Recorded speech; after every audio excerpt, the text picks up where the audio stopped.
آج کل لوگ یہ سمجھتے ہیں کہ کسی ملک کے دارالحرب ہونے کا مطلب یہ ہے کہ وہاں سود جائز ہو گیا.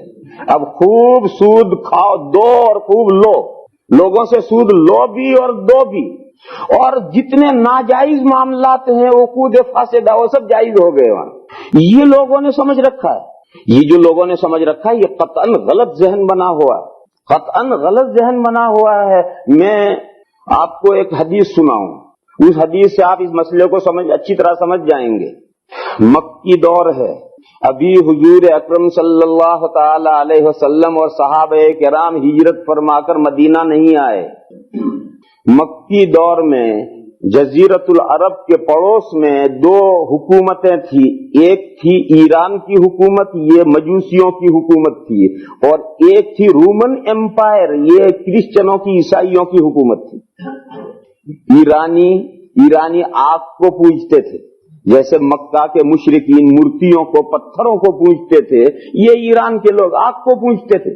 اور یہ رومن ایمپائر والے کرسچن تھے، اور مسلمان جیسے اللہ کو مانتے تھے، اللہ کے رسول کو مانتے تھے، آسمانی کتاب کو مانتے تھے، یہ عیسائی بھی یہ تینوں چیزیں مانتے ہیں. اللہ کو مانتے ہیں، اللہ کے رسولوں کو مانتے ہیں، آسمانی کتابوں کو مانتے ہیں، اگرچہ وہ ماننا کیسا بھی ہے لیکن مانتے ہیں. اس لیے جب ان دو حکومتوں میں لڑائی ہوئی تھی، اور اس لڑائی میں اتفاق کی بات تھی کہ سپر پاور رومن ایمپائر تھا، اس زمانے کا سپر پاور رومن ایمپائر تھا، اور ایرانی حکومت اس کے سامنے بہت بڑی حکومت نہیں تھی، اچھی خاصی حکومت تھی، لیکن سپر پاور سے ٹکر لینے کی پوزیشن میں نہیں تھی.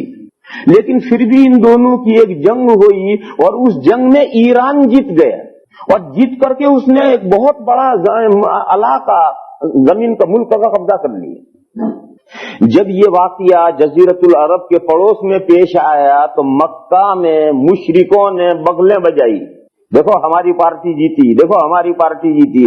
کیوں؟ ایرانی وہ آگ پوجنے والے ہیں، مکہ کے مشرکین مورتی پوجنے والے ہیں، کند ہم جنس باہم جنس پرواز، یہ بھی مشرک وہ بھی مشرک، تو انہوں نے اس کو اپنی پارٹی کہا کہ دیکھو ہماری پارٹی جیتی.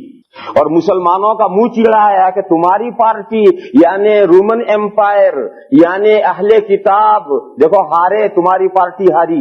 حالانکہ مسلمانوں کو ایرانیوں سے کیا لینا ہے، رومیوں سے کیا لینا ہے، وہ پڑوسی حکومت ہے، یہ جیتے تو ہمارا کیا، وہ جیتے تو ہمارا کیا.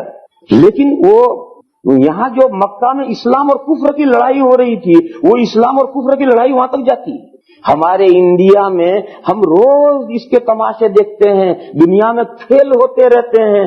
کھیل اسلام میں ناجائز، ایک لغو چیز.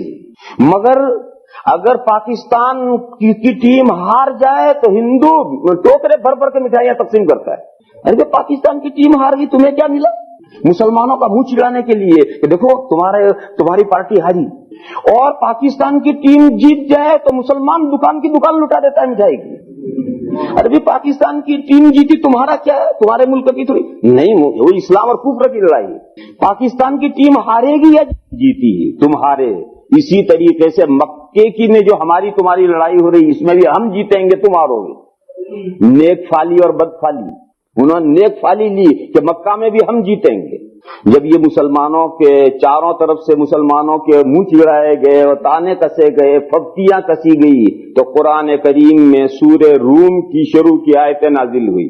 الف لام میم غلبت الروم فی ادنى الارض وهم من بعد غلبهم سيغلبون في بضع سنين لله الامر من قبل ومن بعد ويومئذ يفرح المؤمنون بنصر الله ينصر من يشاء وهو العزيز الحكيم. قرآن نے کہا الف لام میم، جزیرت العرب کے بالکل نیئرسٹ کنٹری میں روم ہارے ہیں، مگر فیوچر میں یہ روم والے جیتیں گے اور چند سالوں میں جیتیں گے. فی بضع سنین، پہلے بھی معاملہ اللہ کے ہاتھ میں ہے اور بعد میں بھی معاملہ اللہ کے ہاتھ میں ہے. پہلے ہارے ہیں وہ بھی اللہ کے فیصلے سے ہارے ہیں، بعد میں جیتیں گے وہ بھی اللہ کے فیصلے سے جیتیں گے. ینصر من یشاء، وہ جس کی چاہے مدد کریں، وہ بڑے زبردست ہیں، بڑے حکمت والے ہیں. یہ آیات کریمہ نازل ہوئی اور مسلمانوں کو ڈھارس بندی. حضرت ابو بکر صدیق رضی اللہ تعالی عنہ نے جو مکہ کے چوٹی کے لیڈر تھے مشرکین، ان کو اس آیت کریمہ کے نازل ہونے کے بعد ان کو جا کر ان سے گفتگو کی کہ ہماری پارٹی چلو مان لیا کہ ہار گئی ہے، مگر فیوچر میں جیت جائے گی، تمہاری پارٹی ہارے گی۔ تو اس نے کہا اے دلی ہنوز دورست، ابھی دلی بہت دور ہے، اتنی تو جوت بجا ہے، مار کھائی ہے، سارا ملک تو ایران نے قبضہ کر لیا ہے، اور ابھی تم خواب دیکھ رہے ہو کہ آئندہ روم جیتے گا۔ ہیہات بہت دور ہے روم کا جتنا۔ حضرت ابو بکر صدیق رضی اللہ تعالیٰ عنہ کا لگاؤ شرط، تو شرط یہ لگی کہ آئندہ 3 سال کے اندر روم جیتے گا۔ اگر 3 سال کے اندر روم جیت جائے تو مشرکین 30 بکریاں حضرت ابو بکر کو دیں گے، اور اگر آئندہ 3 سال کے اندر روم والے نہ جیتے تو حضرت ابو بکر 30 بکریاں مشرکین کو دیں گے۔ دیکھو آمنے سامنے شرط ہوئی، یہ جگار ہے، سٹا ہے اور حرام ہے اور ناجائز ہے، مسئلہ جانتے ہی نہیں آپ حضرات۔ ایک طرف کی شرط تو جائز ہے، لیکن آمنے سامنے شرط ہو جائے یہ جگار اور سٹا ہو گیا، یہ حرام ہے۔ 2 آدمی ہیں، ان کا دوڑو وہ دروازے پر، جو اگر میں پہلے پہنچ گیا تو تم مجھے 10 روپے دیجیے، اور تم پہلے پہنچ گئے تو کوئی بات نہیں، یہ جائز ہے، ایک طرف کی شرط جائز ہے۔ لیکن اگر کہیں کہ میں پہلے پہنچ گیا تو تم مجھے 10 دیجیے، اور تم پہلے پہنچے تو میں تمہیں 10 دوں گا، یہ جگار اور سٹا ہو گیا۔ 2 طرف کی شرط آ گئی، جگار اور سٹا ہو گیا اور ناجائز ہو گیا۔ یہاں 2 طرف کی شرط لگی ہے، کیوں؟ یہ اسلام کے ابتدائی دور کا واقعہ ہے، اس وقت یہ چیز ابھی حرام نہیں ہوئی تھی۔ تو شرط یہ لگی کہ آئندہ 3 سال میں اگر روم والے جیت گئے تو مکہ والے 30 بکریاں حضرت ابو بکر کو دیں گے، اور روم والے نہ جیتے تو حضرت ابو بکر 30 بکریاں ان کو دیں گے۔ حضرت پنکھا چل سکتا ہوں آپ کو؟ یہاں گرمی لگنے لگی ہے۔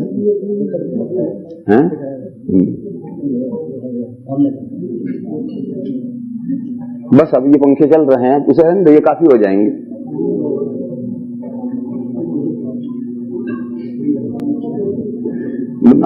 پھر آگ پڑ جائے گی۔ حضرت ابو بکر صدیق رضی اللہ تعالی عنہ نے یہ واقعہ آ کر کے حضور اکرم صلی اللہ تعالی علیہ وسلم سے ذکر کیا کہ یا رسول اللہ میری ان کے ساتھ ایسی شرطی ہو گئی۔ تو حضور نے ان سے کہا کہ بھئی تم نے یہ جو 3 سال والی بات ہے یہ کہاں سے متعین کر دی؟ تمہارے پاس کچھ وحی آئی کہ 3 سال میں ایسا ہو جائے گا؟ قرآن کریم میں جو ورڈ استعمال ہوا ہے، لفظ ہے وہ بدع سنین، اور بدع کا لفظ عربی میں 3 سے لے کر 9 تک بولا جاتا ہے۔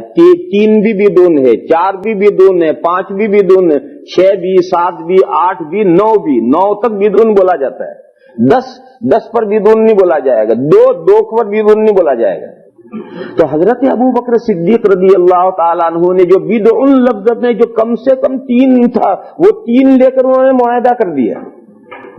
لیکن یہ کیا ضروری ہے کہ اللہ تعالیٰ نے جو ارشاد فرمایا ہے تو اللہ کی مراد 3 ہو سکتا ہے 3 سال میں جیتے ہیں، 4 سال میں جیتے ہیں، 5 سال میں جیتے ہیں، 6 سال میں جیتے ہیں، 7 سال میں جیتے ہیں، 8 سال میں جیتے ہیں، 9 سال میں جیتے ہیں۔ 9 سال میں یقیناً جیتنا ہے، اللہ کا کلام جھوٹا نہیں ہو سکتا۔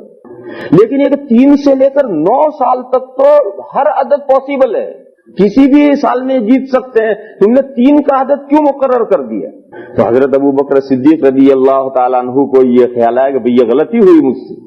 حضرت ابو بکر صدیق پھر تشریف لے گئے ان مشرکین کے پاس اور ان سے کہا بھئی معاملہ دوبارہ کرنا ہے۔ کیا معاملہ کرنا ہے؟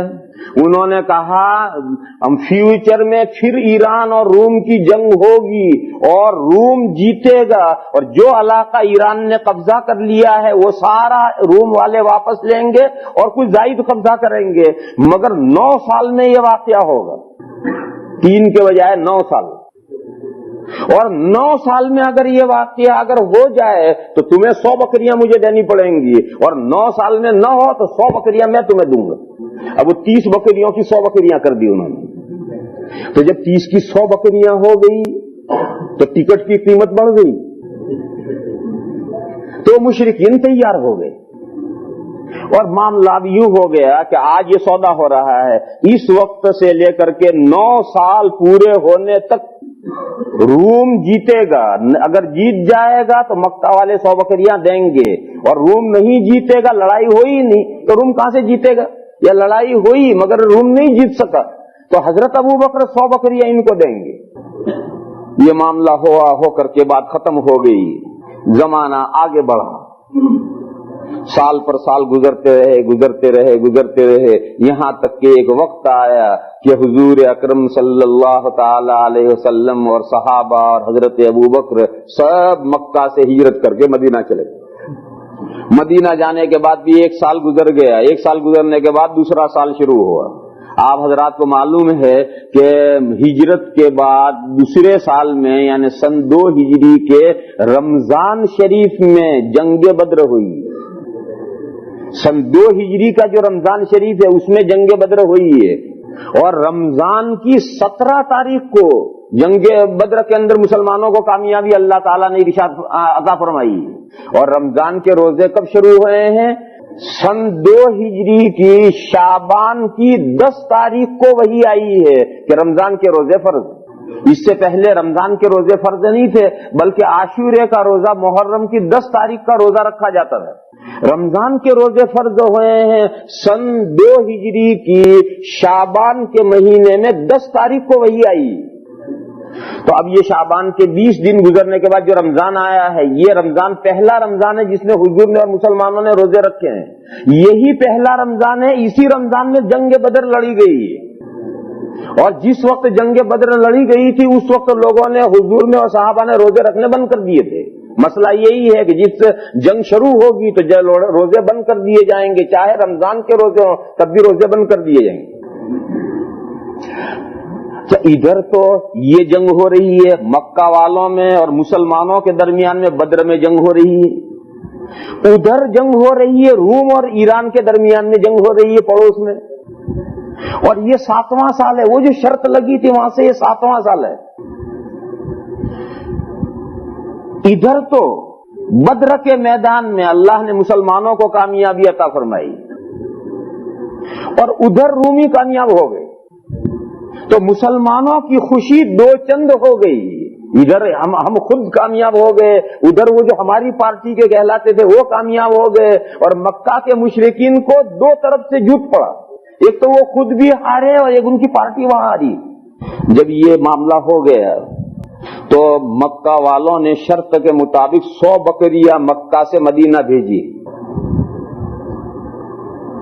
کیا مسلمانوں کی اور مکہ والوں کی تو لڑائی ہو رہی ہے، اس لڑائی میں مکہ والوں کو کیا ضرورت پڑی بکریاں بھیجنے کی؟ بلیک مارکیٹنگ کا مدار بڑی دیانتداری پر ہوتا ہے۔ دنیا میں جو بلیک مارکیٹنگ ہے وہ بڑی دیانتداری سے ہوتی ہے، یعنی جو بدماشیاں ہیں وہ پوری دیانتداری سے بدماشیاں ہوتی ہیں۔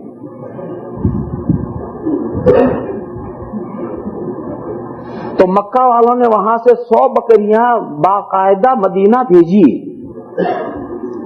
جب یہ مدینہ 100 بکریاں آئی ہیں تو حضرت صدیق اکبر رضی اللہ تعالیٰ عنہ نے حضور سے پوچھا، یا رسول اللہ یہ بکریاں میں کیا کروں؟ حضور نے فرمایا اسے صدقہ کر دو۔ چنانچہ حضرت ابو بکر نے وہ ساری بکریاں غریبوں کو دے دی، خود اسے استعمال نہیں کی۔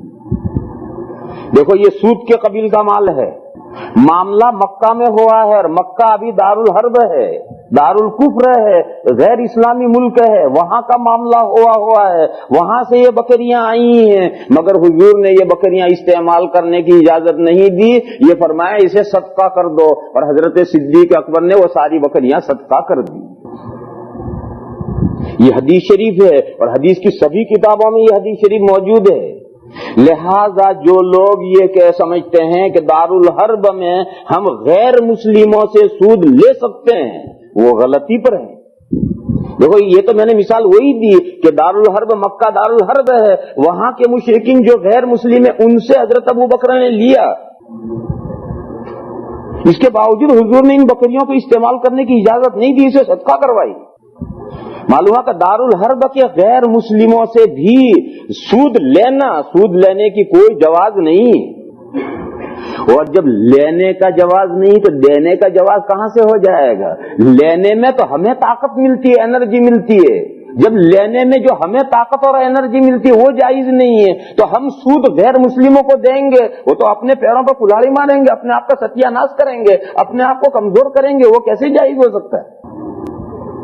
لہذا دونوں مسئلے آ گئے کہ دارالحرب میں نہ سود دینا جائز ہے نہ لینا جائز ہے، اور یہ جو لوگوں میں غلط فہمی ہے وہ یہ غلط فہمی ہے